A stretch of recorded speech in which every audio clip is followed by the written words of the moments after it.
Vamos a dar inicio a este nuevo estudio. Ya hemos visto 14 problemas diferentes, aparte de un contexto, y en la actualidad ya vamos por el número 15. El tema de hoy tiene mucho que ver con discriminación. Discriminación, marginación, y mucho de eso tiene que ver con podemos decirlo, con el tejido social que había en la iglesia de Corinto. Y no solo en esa iglesia, sino en la mayoría de iglesias que estaban diseminadas por el Imperio Romano en ese siglo I, donde Pablo hace sus viajes misioneros y establece iglesias en diferentes lugares, y donde la iglesia, como cuerpo de Cristo, como iglesia local, empieza a crecer y expandirse.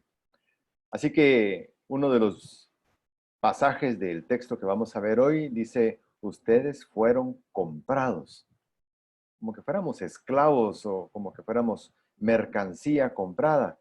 Ese es el término que usa Pablo ahí cuando dice ustedes fueron comprados.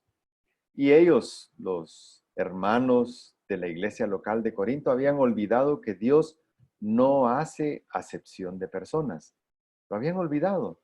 Incluso los mismos hermanos se automarginaban o se sentían incompletos. Este texto que vamos a ver hoy está en 1 Corintios 7, del 17 al 24. Y vamos a orar antes de empezar. Señor, te damos gracias porque tú permites que podamos ir directamente a tu palabra, sin intermediarios. Y tu espíritu que mora en nosotros nos da el entendimiento para poder extraer de ella las riquezas de tu voluntad, Señor.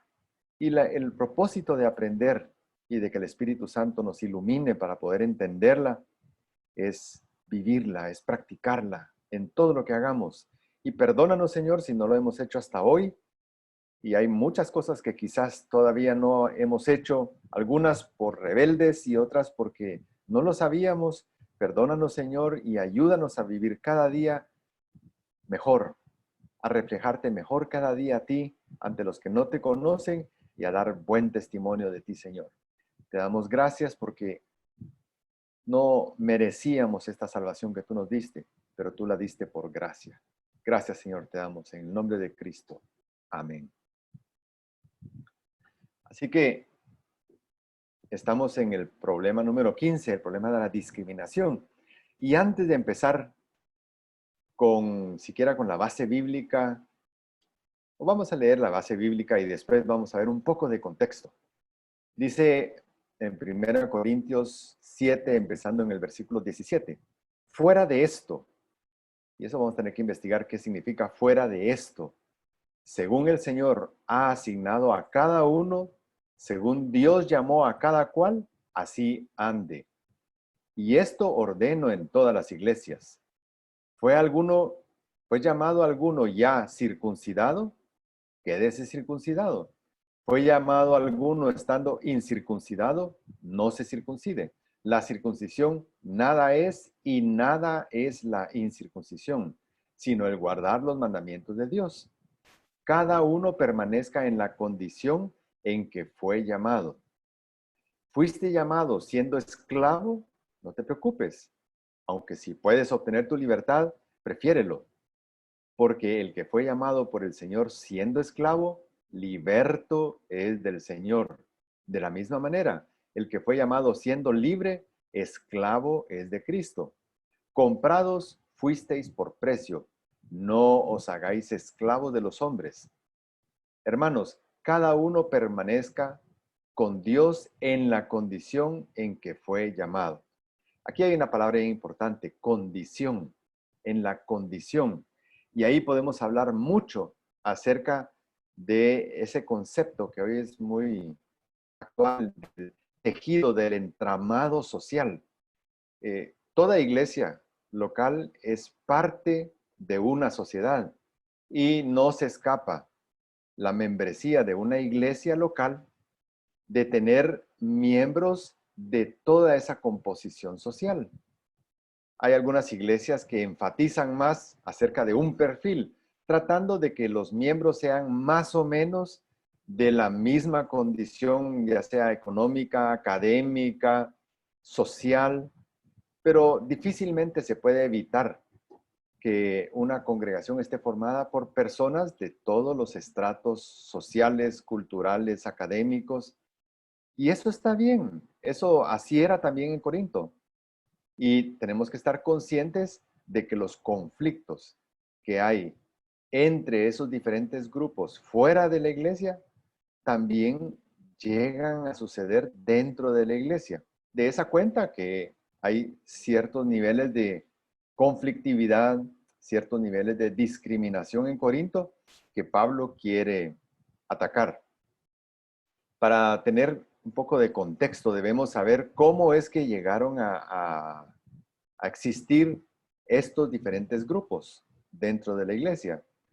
Tenemos que remontarnos al año 722 a.C., cuando los asirios vencen a las 10 tribus del norte de Israel y casi aniquilan a esas 10 tribus.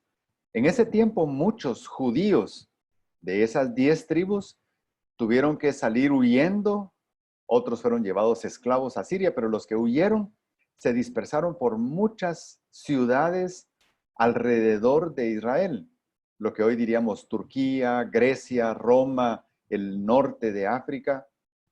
Desde el 722 empezó a suceder eso. A eso también se le conoce como la diáspora. Tiempo después, en el 605, Babilonia hace lo mismo, pero con las dos tribus que habían quedado, Judá y Benjamín, las tribus del sur. Sucede lo mismo, son llevados cautivos, toma el control de Israel en el año 605. Pero así transcurren las cosas bajo dominio primero asirio, asirio caldeo, después persa, después babilonio, perdón, después medo-persa. Después en el año 333 son los griegos los que vencen a los persas. Y eso crea todavía otros grupos, porque ahora los que eran libres, los griegos, están ahora, los persas están bajo dominación griega. Eso sigue así hasta que 2 siglos antes de Cristo, en el año 154, es Roma la que vence a Grecia y lo hace justamente la batalla decisiva y queda marcada con la destrucción de esa ciudad, sucede en Corinto. En Corinto es donde finalmente Roma vence a Grecia y Grecia queda como subordinado del Imperio Romano. En ese mismo tiempo, en el 154, es arrasada la ciudad de Corinto, destruida, y por 100 años es una ciudad deshabitada. Más o menos a mediados del siglo I antes de Cristo se reinaugura la ciudad de Corinto. Así que para ese entonces, producto de esa serie de conquistas, hay una gran cantidad de personas que han perdido su libertad y son esclavos. Fueron comprados de imperio a imperio, fueron trasladados como esclavos y llegan al tiempo de Pablo, aproximadamente en el año 54 del siglo I después de Cristo. Para ese entonces la ciudad de Corinto tenía alrededor de 100 años de inaugurada o de reinaugurada por los romanos y era una ciudad próspera, pero era una ciudad que tenía estratos. Unos eran romanos libres, otros eran griegos libres, otros eran judíos libres de la diáspora que llegó hasta Corinto, pero también había esclavos de todas las nacionalidades ahí. Y esta ciudad de Corinto tenía más esclavos que gente libre. Así que en la iglesia de Corinto había de todos estos grupos: romanos, griegos, judíos y esclavos. Esclavos a los que sus amos, algunos de ellos les concedían la libertad de poder congregarse, de poder seguir su fe. Algunos con el permiso del amo, otros a escondidas del amo, pero era el tejido social que había en la iglesia de Corinto. Y Pablo inicia este pasaje con: fuera de eso, según el Señor ha asignado a cada uno, según Dios llamó a cada cual, así ande. Y ese ha asignado, así llamó a cada cual, así ande. No se refiere a si fuimos sacados del pecado, continuemos pecando, sigamos pecando, ya siendo cristianos. Él no se refiere a eso en este pasaje, se refiere a mi condición social, ya sea heredada o las circunstancias me la han asignado así. Yo tengo una condición social o económica o política o, o de muchos tipos, pero tengo una condición social. Y está hablando, lo que justamente está hablando Pablo antes de este texto, es acerca del yugo desigual, de creyente con no creyente. Y Pablo ha dicho, bueno, si el no creyente quiere vivir, ¿verdad? En la casa y pues se aceptan mutuamente, hay paz en la casa, pues está bien, está perfecto, no rompan con eso. Aunque sea un incrédulo que esté en la casa, no hay necesidad de romper. Y menos que ustedes sean los promotores de esa ruptura. Así que si hay paz, ustedes son una bendición en esa casa. Ustedes son luz. Fuera de eso, de ese deseo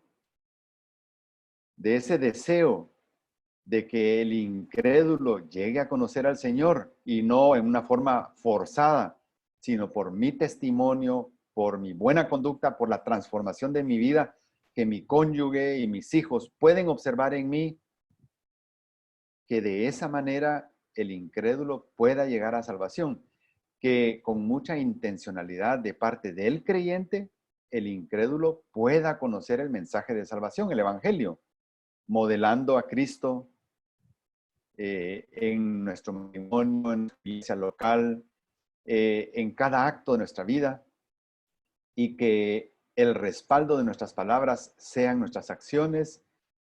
Todo eso demuestra una intencionalidad. Pablo está diciendo, fuera de esa intencionalidad de que el no creyente llegue a conocer al Señor, fuera de eso, tenemos que tener un buen manejo de nuestras diferencias sociales. ¿Qué era la expectativa? Que el no creyente casado con un creyente finalmente fuera salvo, que siendo salvo pasara de la inmadurez a la madurez, y eso se lograría porque el Espíritu Santo tomara el control de nuestras vidas. Fuera de eso, fuera de eso que es trascendente, hay muchas otras cosas que para efectos de la salvación, para efectos de nuestro amor y nuestro aprecio, el infinito amor de Dios para nosotros, fuera de esas cosas trascendentes, hay muchas cosas que son intrascendentes desde el punto de vista del amor de Dios. Por ejemplo, es intrascendente cuál era mi religión anterior, antes de conocer al Señor. Para efectos de la salvación y para efectos del amor de Dios, es intrascendente. Es intrascendente mi estrato social. Tengo mucho, tengo muchas propiedades o muchos bienes o casi no tengo nada. Es intrascendente. Es intrascendente mi posición social o cultural. Es intrascendente para efectos de salvación, mi origen racial, mi nivel académico, los idiomas que pueda hablar o de dónde vengo, mi nacionalidad. Eso para efectos de salvación es intrascendente. Ahora, ¿se vuelve útil cuando yo ya quiero hablarles o modelarles a otros que no conocen al Señor cómo es la vida cristiana? Porque entonces hay círculos de relación que son valiosos. Aquel que es un comerciante exitoso y se mueve en el medio de los comerciantes, pues es una voz con autoridad en ese grupo y es valioso que él esté en ese grupo, porque en ese grupo él es aceptado y en ese grupo tiene la oportunidad de hablar.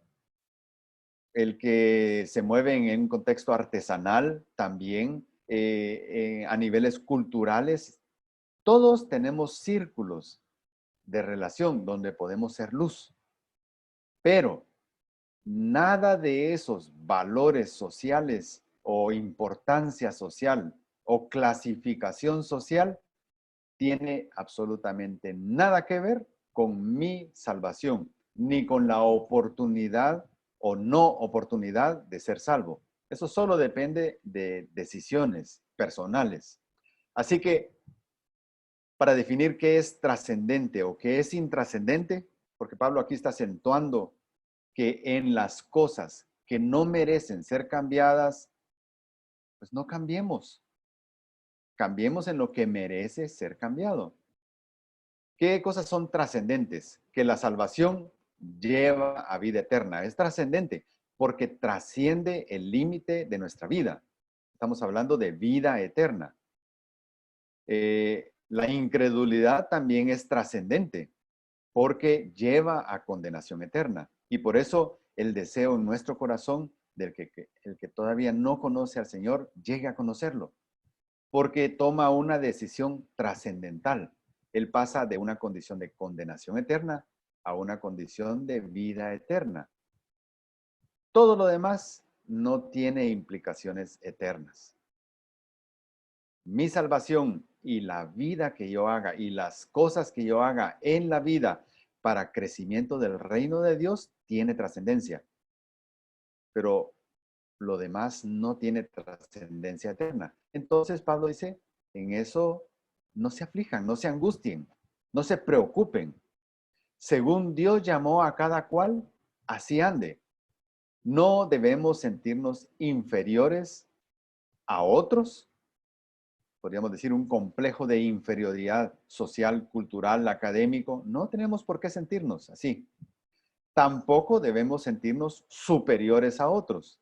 Aunque la sociedad nos asigne posiciones superiores o inferiores, en el cuerpo de Cristo no es así.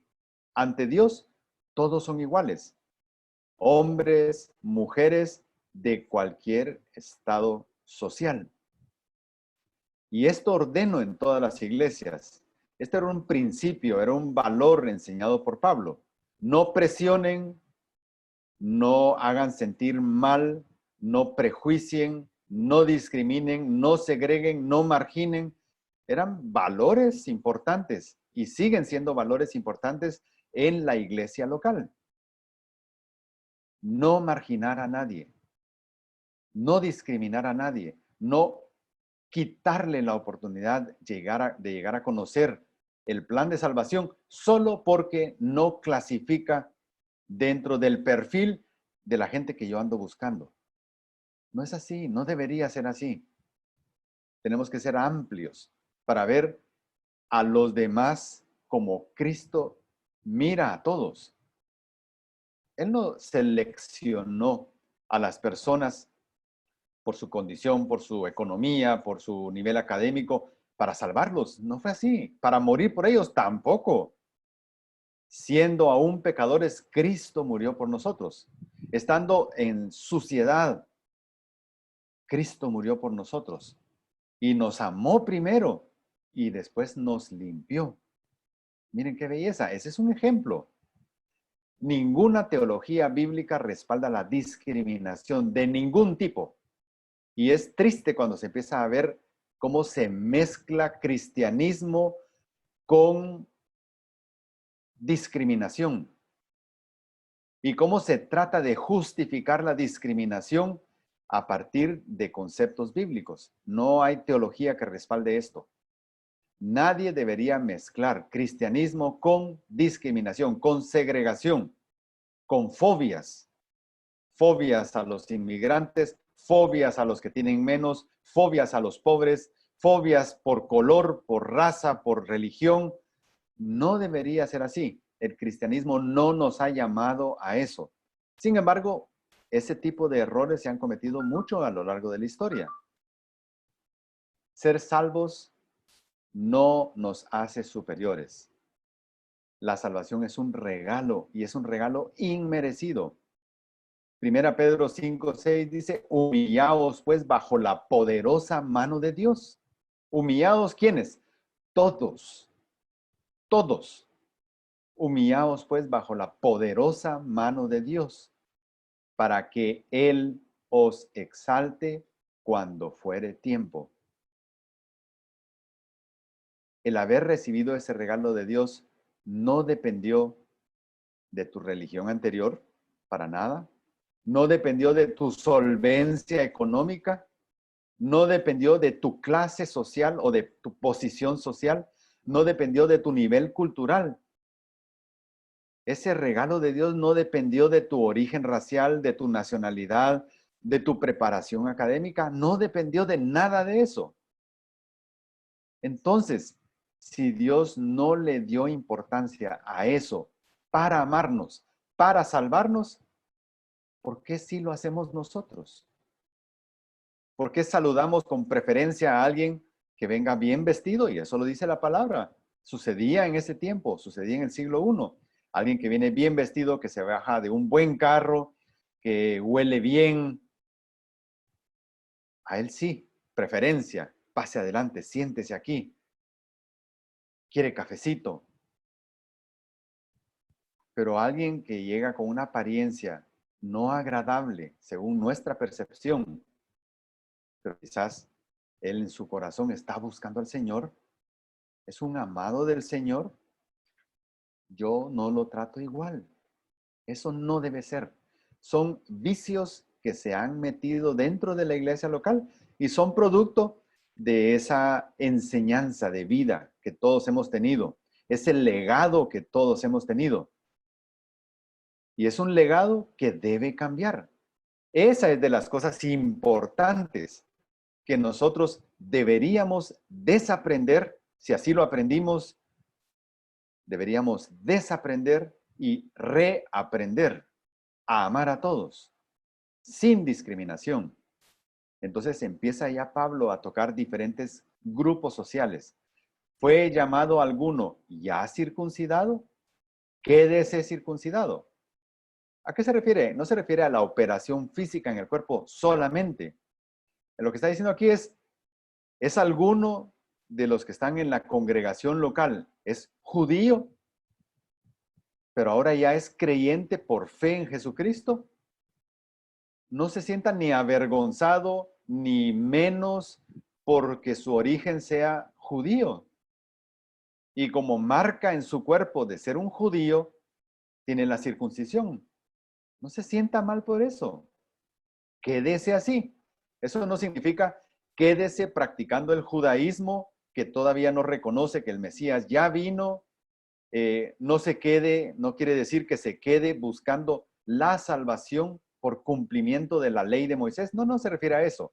Se refiere, si soy de origen judío, pero ya soy un creyente, no tengo ningún problema de ser parte de la iglesia local, del cuerpo de Cristo, porque soy judío.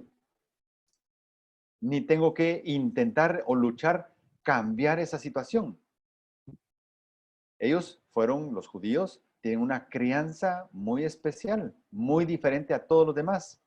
En su cultura, en sus costumbres, tienen muchas diferencias. Y muchos judíos que ya son creyentes conservan muchas de esas costumbres a lo largo de su vida. Y si esas costumbres no entran en ningún conflicto con la vida cristiana ni con la voluntad de Dios, no hay problema. Pueden seguir así.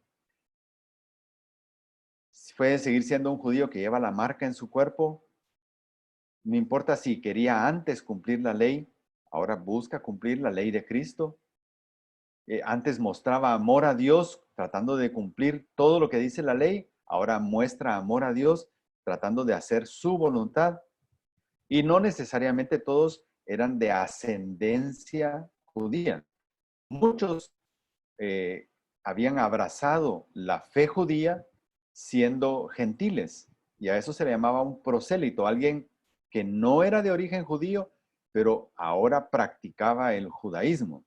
Pues si eres judío de sangre, de ascendencia judía, o eres un prosélito, o eras un prosélito, y ahora eres parte del cuerpo de Cristo, y eres miembro de una iglesia local, como en este caso la iglesia de Corinto o nuestras iglesias, No tengas problema.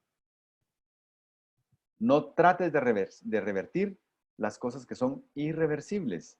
Enfócate en lo que ahora sí puedes y debes cambiar. Tu conducta, tus decisiones, tu testimonio, tu carácter. Eso sí debes cambiar. ¿Quién te da el poder para cambiar? El Espíritu Santo que mora en ti. Pero ¿cómo puede suceder eso? Porque yo le permito al Espíritu Santo transformarme. Entonces sí puedo cambiar. Ya no importa mi origen. Para efectos de la salvación, el ser judío no es relevante. En Lucas 3:8 dice, haced pues frutos dignos de arrepentimiento y no comencéis a decir dentro de vosotros mismos, tenemos a Abraham por padre. Por eso digo que Dios puede levantar hijos de Abraham aún de estas piedras. Eso lo dijo Jesús para decir, era un poco duro decírselo a un judío. Cualquiera de estas piedras puede llegar a ser hijo de Abraham, si eso es lo que a ti te enorgullece tanto. No te aferres a eso. Para ser salvo ya no es relevante. Pablo, hablando de la renovación, producto de la salvación, dice en Colosenses 3:11, una renovación en la cual no hay distinción entre griego y judío, circunciso e incircunciso, bárbaro, escita, esclavo o libre, sino que Cristo es todo y en todos. ¿De qué renovación habla Pablo? De esa transformación del carácter, a la que nosotros llamamos también santificación, y que se inicia conociendo a Jesucristo como nuestro Señor y Salvador. Ahí se inicia, pero dura toda la vida. En esa transformación, lo relevante es darle el gobierno de nuestra vida al Espíritu Santo. Eso es lo relevante. Nuestra condición social ya no resulta relevante. Fue llamado alguno estando incircuncidado, no se circuncide. Ese es el otro grupo. Para los judíos, todo aquel que no era un judío, de origen judío, de alguna de las 12 tribus de Israel, o levita, o era un prosélito, fuera de ellos, todos los demás eran paganos, a los que los judíos trataban de evitar incluso entrar en su casa, paganos. Y aquí tenemos que ver un poco de contexto, cuando inicia el cristianismo inicia dentro del grupo judío. O sea que inicialmente el cristianismo es visto por los judíos como una secta que está tratando de destruir al verdadero judaísmo. Y por eso la persecución inicial no es romana. La persecución inicial contra la iglesia proviene de los judíos celosos ortodoxos. Las primeras persecuciones son de ese lado. Con el tiempo, los conflictos entre los judíos ortodoxos y el cristianismo emergente se fueron propagando. La iglesia pasó de estar formada solamente de judíos, con los viajes misioneros de Pablo y otros, a ser una composición de gentiles y judíos dentro de la iglesia local.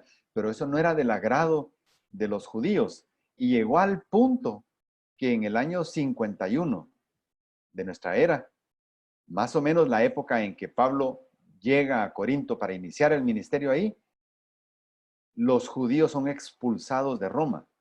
Producto de esa expulsión es que Priscila y Aquila llegan a la región de Corinto y se unen a Pablo. Ellos venían expulsados de Roma. ¿Por qué? Conflictos de los judíos en el mundo romano contra la iglesia cristiana. Con el tiempo, los judíos continuaron su rebelión ya no solo contra los cristianos, sino contra la misma Roma. En el año 70 es destruida la ciudad de Jerusalén. Pero en el año 54, y eso es bueno saberlo, Nerón llega al poder en Roma. Es la misma época en que Pablo está escribiendo esta carta. Ya Nerón era el emperador. Durante 10 años, Nerón poco a poco se fue ganando la enemistad de los ciudadanos, hasta que en el año 64, 4 años antes de la muerte de Pablo a manos también de Nerón y de Pedro también por Nerón, empiezan las grandes persecuciones, ahora sí ya de Roma contra el cristianismo. Entonces había conflictos entre judíos, exjudíos, gentiles en la iglesia, arrastrados por esa conflictividad judío-cristiano. Así que había creyentes procedentes del paganismo, según Israel, como por ejemplo nosotros, la gran mayoría de nosotros seríamos paganos a ojos de un israelita, de un judío ortodoxo. Somos paganos, somos incircuncisos o somos de las naciones gentiles. Así que habían sido llamados de esos grupos fuera de origen o gentiles, debían quedarse así. No busquen judaizar.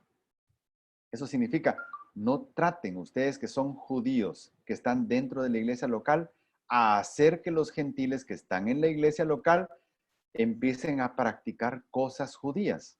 O ustedes judíos no se sientan mal de ser judíos y traten de volverse paganos. No se trata de eso. Ya lo está diciendo. Hechos 15:1 dice, y algunos descendieron de Judea y enseñaron a los hermanos, si no os circuncidáis conforme al rito de Moisés, no podéis ser salvos. Esa idea distorsionada de cristianismo que trata de cumplir cosas judías para llegar a la salvación, eso ya venía desde ese tiempo y sigue hoy. Hoy vemos muchas iglesias, entre comillas, cristianas, o algunas sí son cristianas, donde se trata de judaizar, traer cosas, traer palabras, traer ritos, rituales, prácticas, celebración de fiestas, que son puramente judías a la iglesia cristiana. Eso se llama judaizar. Eso no está bien. Entonces Pablo está atacando varios problemas acá. Autodiscriminación, discriminación de unos contra otros, también intento judaizante de los judíos hacia los paganos, intento de paganización de los judíos de origen, y todo eso no está bien. La circuncisión nada es, y nada es la incircuncisión. La circuncisión era una marca en el cuerpo. Es una operación que a muchos niños se les hace por higiene muchas veces, no necesariamente pensando en las implicaciones rituales que tenía dentro del judaísmo. No. Pero la circuncisión para tiempos de la era cristiana, de la era de la iglesia, ya no tiene ningún significado. Esa marca que se hacía el judío en su cuerpo para decir, hasta la muerte yo tengo algo en que recordar que yo soy judío. Eso ya no es relevante. O la falta de esa marca en el cuerpo tampoco es relevante. Ni debe sentirse nadie mal de no tener esa marca en su cuerpo. No hay ningún problema. Es judío el que lo es interiormente. Ahí está Pablo hablándole a los judíos que se sentían tan orgullosos de eso, de esa marca. ¿Quién es verdaderamente el judío? El que lo es interiormente. Y la circuncisión es la del corazón, no la del cuerpo, por el espíritu, no por la letra. ¿Cuál es nuestro llamado? Nuestro llamado es servir al Señor, obedecer su voluntad.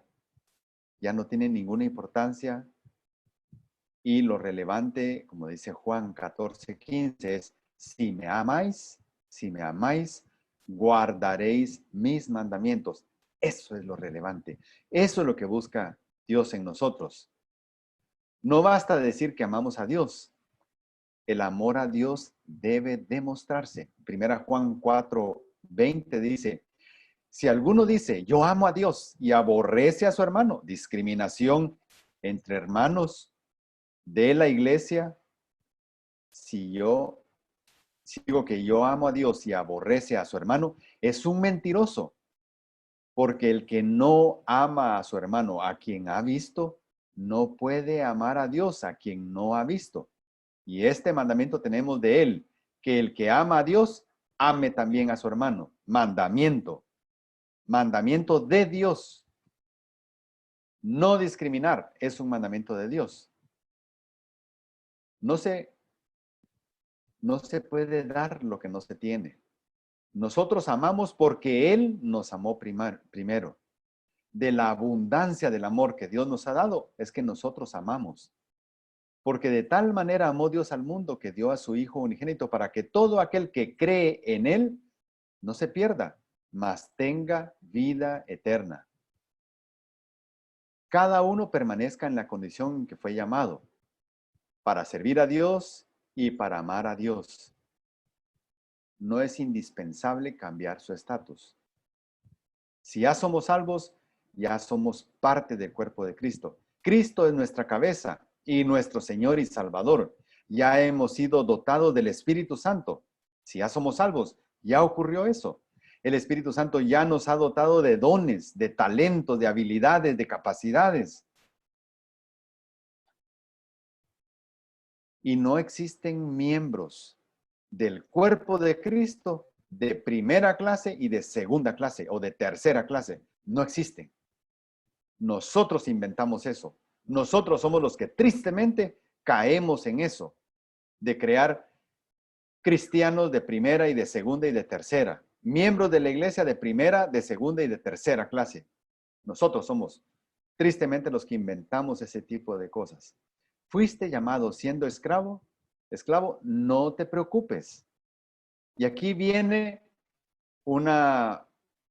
podemos observar la preocupación que había en el corazón de un esclavo. ¿Por qué? Porque el esclavo había sido educado como para que él aceptara su condición de ser una cosa, un objeto, no un ser humano, no una persona.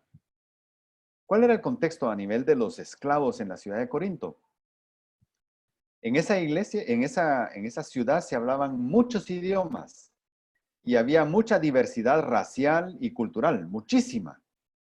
Por eso, algunos de los dones, como el don de lenguas, por ejemplo, fue tan prolífico de parte del Espíritu Santo en la iglesia de Corinto, más que sobre cualquier otra iglesia, sobre la iglesia local de Corinto. ¿Por qué? Porque la ciudad tenía condiciones muy especiales, multirracial, multicultural, multilingüe, pero también era una ciudad donde la gran mayoría, el 63% de los habitantes eran esclavos de muchas naciones del Imperio Romano, con muchos idiomas de origen. Pero estos esclavos, su llamado social era servir a los libres.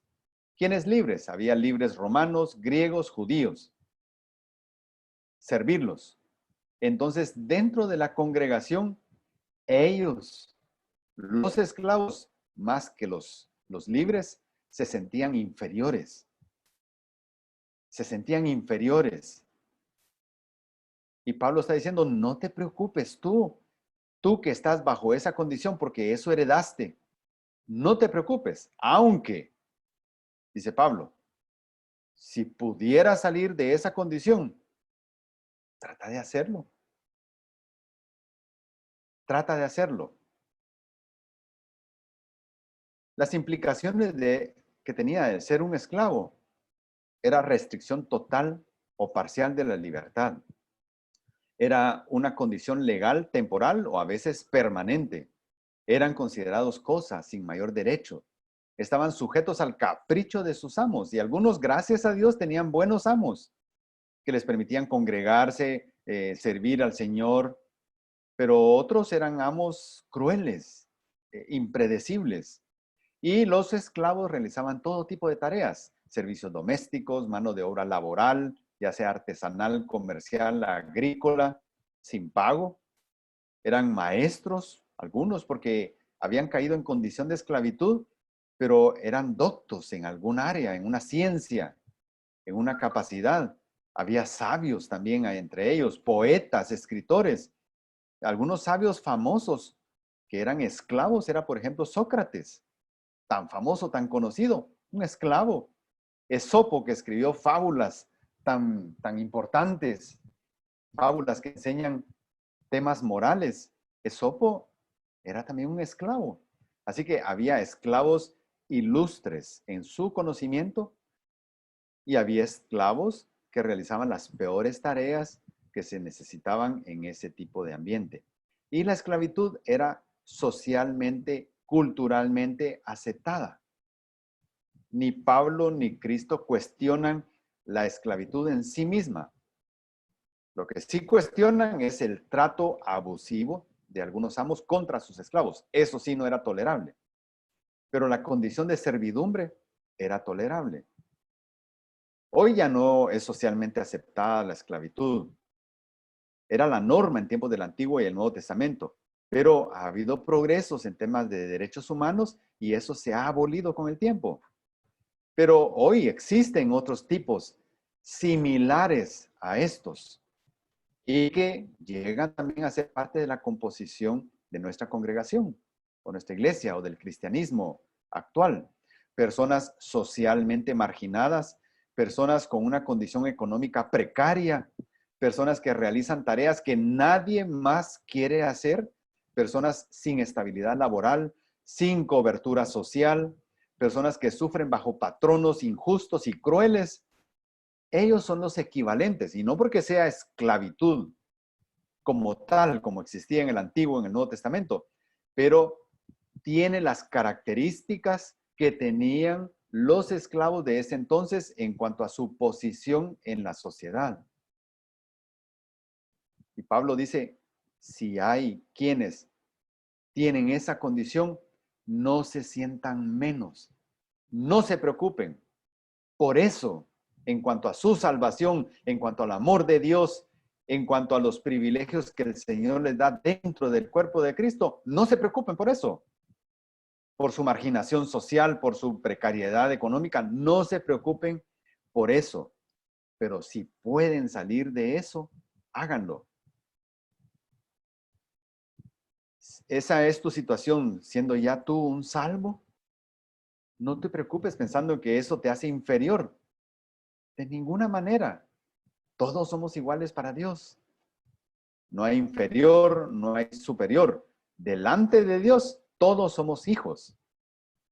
Y Cristo nos ha dado ejemplo de siervo. En Filipenses 2, 5 al 7 dice, haya pues en vosotros esta actitud que hubo también en Cristo Jesús, el cual, aunque existía en forma de Dios, no consideró el ser igual a Dios como algo al que aferrarse, sino que se despojó a sí mismo tomando forma de siervo, dulos, de siervo esclavo, haciéndose semejante a los hombres. ¿Quién nos da el ejemplo? Cristo. Aunque si puedes obtener tu libertad, ahora podríamos decir, aunque si puedes salir de esa condición de marginalidad, si puedes tener acceso a alguna oportunidad, si puedes capacitarte o educarte para académicamente, para hacer algo diferente, quizás algo en lo que puedas tener mejores ingresos, si pudieras emprender algo tuyo, aunque fuera pequeño, sé diligente y busca opciones. Dios te puede ayudar. Y no está mal que desees salir de esa condición en que la sociedad te tiene marginado. Si puedes, trata. No renuncies a buscar progresar en todo sentido. No renuncies, pero que eso no sea una preocupación respecto a las cosas trascendentes. No es ningún problema respecto a las cuestiones trascendentes.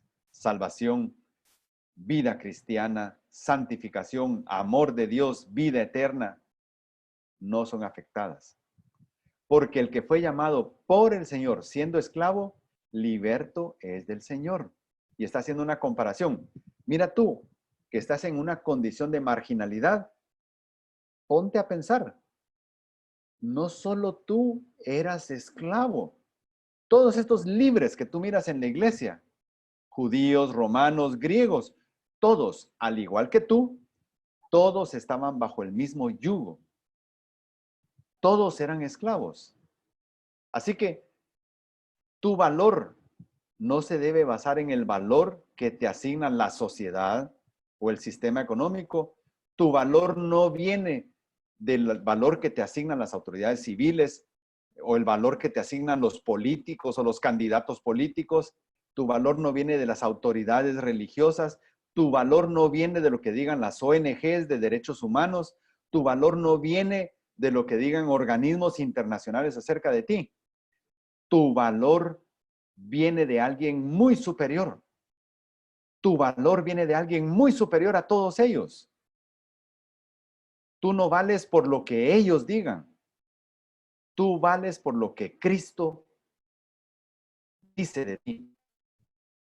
Tú vales por el valor que Cristo te ha dado. Tú vales la sangre de Cristo. Tú vales el Espíritu de Cristo. Tú lo vales. Te den o no te den valor todas esas autoridades. Tú tienes un valor intrínseco en ti mismo como hijo de Dios. Y ese valor te lo da alguien superior a todos ellos. Cristo. Así que en Cristo somos libres y somos dignos. Las clasificaciones del mundo ya no nos califican. Dios es quien nos califica y nos ve como amados. Dios nos ve con otra óptica para Él y somos especiales. ¿Qué importa lo que piense el mundo? ¿Qué importa si ya se aprobaron o no se aprobaron las leyes que pretenden dignificar mi condición? Yo he sido dignificado por Cristo. Pero vosotros sois, y eso está hablándole a todos los salvos en general, sin discriminación. Y cuando lo puso Pedro acá, había cristianos esclavos. Y que un cristiano esclavo, un esclavo de ese entonces pensara de sí mismo, soy linaje escogido, soy real sacerdocio, soy nación santa, soy pueblo adquirido para posesión de Dios, a fin de anunciar las virtudes de aquel que me ha llamado de las tinieblas a su luz admirable. Era un acto de dignificación venido de parte de Dios para todos los salvos. Pero incluso antes de ser salvo, ya Cristo nos amó porque murió siendo aún pecadores. Murió por nosotros. Cristo pagó por nuestra libertad. El precio por nuestro rescate, como en un mercado de esclavos, llevaban el esclavo y una persona podía pagar el rescate de ese esclavo. Significa, ¿cuánto cuesta ese esclavo? Ok, aquí lo pago yo.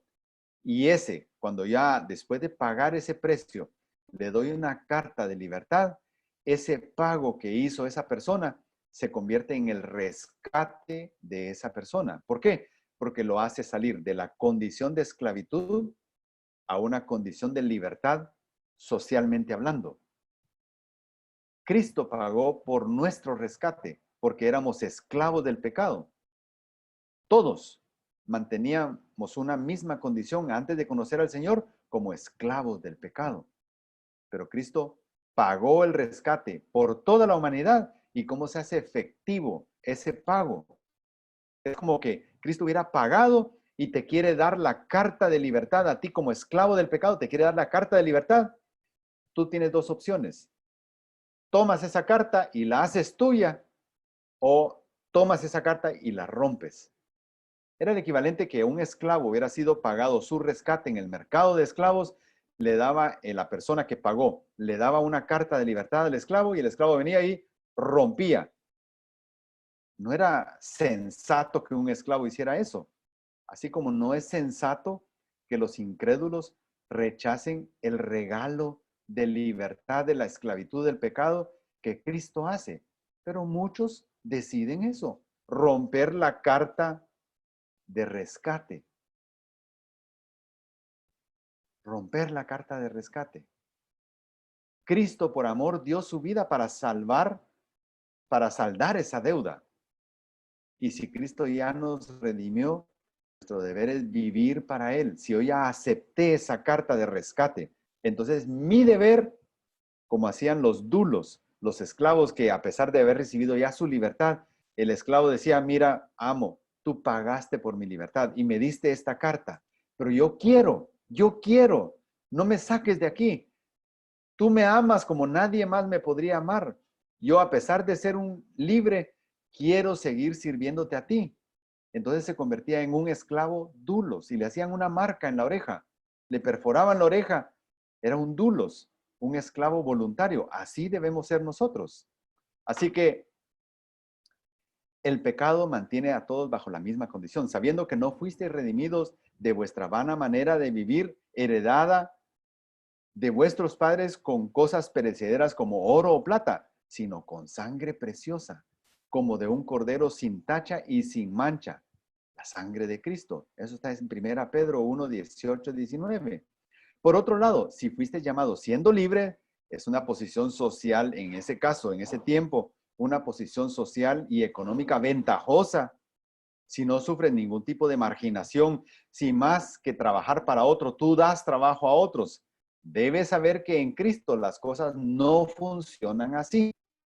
No eres por eso un cristiano de primera categoría, primera clase, que mira con discriminación a los demás.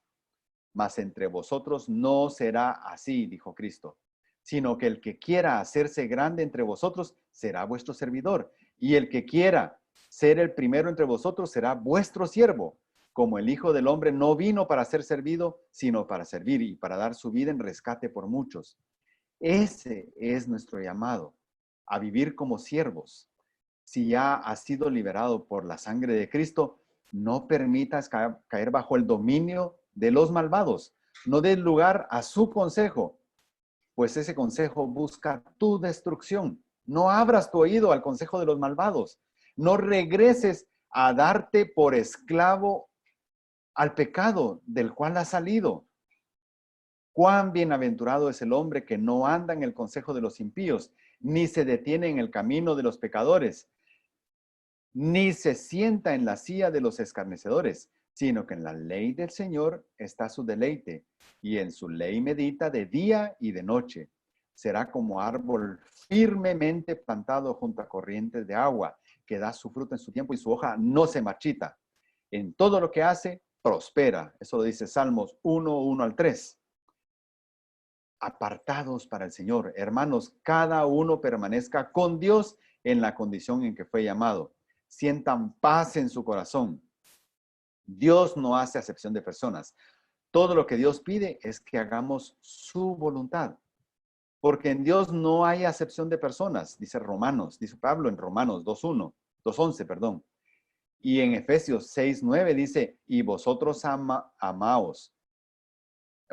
vosotros amos, haced lo mismo con ellos y dejad las amenazas, sabiendo que el Señor de ellos y de vosotros está en los cielos y que para Él no hay acepción de personas. Amos creyentes, esclavos creyentes, eso era muy común, pero también hoy hay patronos creyentes, trabajadores creyentes, obreros creyentes, magnates creyentes.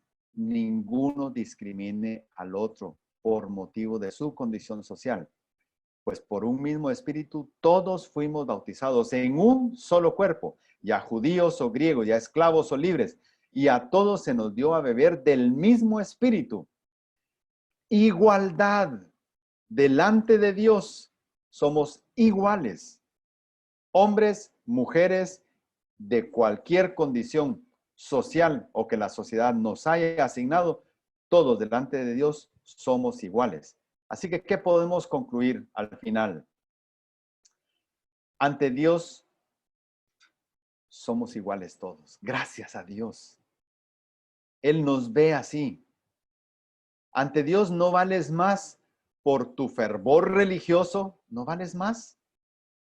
No vales más por tu estrato económico, social o cultural, no vales más por tu origen racial o tu nacionalidad, no vales más por tu nivel académico. No es eso lo importante. Dios no discrimina a nadie. Lo que Él pide, y eso sí es importante para Dios, lo que Él pide es que le des tu corazón.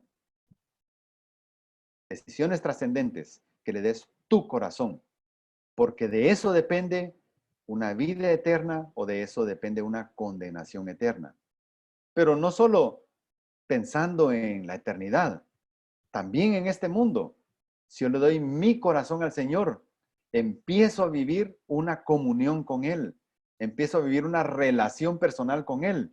Y eso, aparte de librarme de muchos conflictos y dificultades y consecuencias de malas decisiones, me ayuda a hacer luz y a ser un instrumento útil en las manos de Dios para que otros vengan y conozcan lo mismo que yo he logrado conocer por el ministerio de otros conmigo.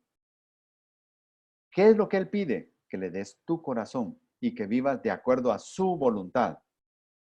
Él lo que pide y que realmente le importa a Él es que tengas un corazón conforme a su corazón.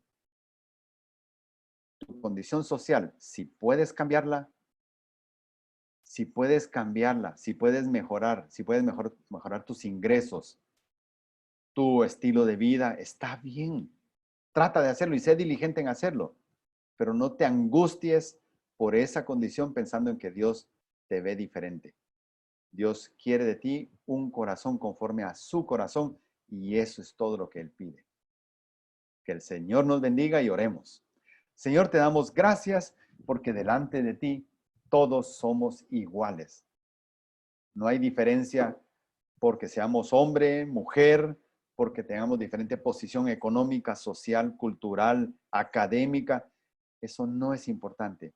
Lo que tú quieres es que te entreguemos nuestro corazón y que ya un corazón limpio por la sangre de Cristo empiece a dar testimonio con sus acciones y con sus palabras en los diferentes medios y entornos donde tú nos has permitido vivir o desarrollarnos. Si es en el mundo profesional, si es en el mundo artesanal, obrero, patronal, comercial, sea el que sea. Ayúdanos, Señor, a hacer luz ahí donde estamos. Y si no hemos sido luz, a pesar de ser cristianos, Señor, creyentes de hace muchos años, ayúdanos a tener la valentía, a presentarnos ante nuestros amigos y compañeros y decir, perdón, no soy cristiano de ahorita, soy cristiano de muchos años y no había dado testimonio de ti, Señor. Así que perdóname y perdonen ustedes por no haberles hablado antes de Cristo. Pero ahora que he reconocido que necesito hacer eso porque a Dios le agrada que yo lo haga, estas son las buenas nuevas. Este es el mensaje de Cristo para ustedes, que me llevó a mi salvación, que me dio a mi salvación.